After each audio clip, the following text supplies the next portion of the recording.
ഒരു യുഗം ഇവിടെ വിടചൊല്ലി മറയുന്നു.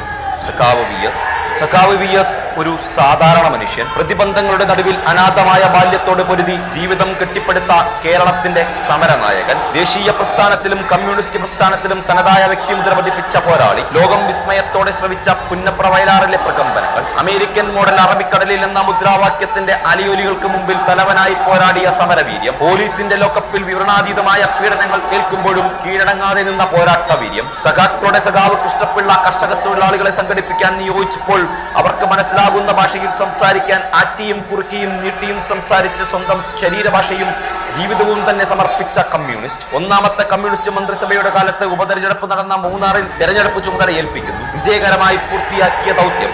കാരിരുമ്പിന്റെ കരുത്തുള്ള സംഘടനാധാരണയും അടിസ്ഥാന വർഗത്തോടുള്ള അഗാധമായ കൂറും വി എസിനെ വേറിട്ട നേതാവാക്കി. CPIM പോളിറ്റ് ബ്യൂറോ അംഗമായി, സംസ്ഥാന സെക്രട്ടറിയായി, LDF കൺവീനറായി, മുഖ്യമന്ത്രിയായി, പ്രതിപക്ഷ നേതാവായി കേരള രാഷ്ട്രീയത്തെ നിയന്ത്രിച്ച വി എസ് എന്നും ജനങ്ങളുടെ ശബ്ദമായി അവരോടൊപ്പം നിന്നു. അധികാരത്തിന്റെ സാങ്കേതിക പദങ്ങളെക്കാൾ സാധാരണ മനുഷ്യന്റെ പ്രയാസങ്ങൾക്കാണ് അദ്ദേഹം എന്നും ചെവി കൊടുത്തത്. ആശ്രയമില്ലാത്തവർക്ക് താങ്ങായി, സ്ത്രീകൾക്ക് പിതൃബിംബമായി, അനീതിക്കെതിരെ ഇടിവാളിന്റെ കരുത്തോടെ മലയാളിയുടെ നാവായി നിറഞ്ഞു നിന്നു.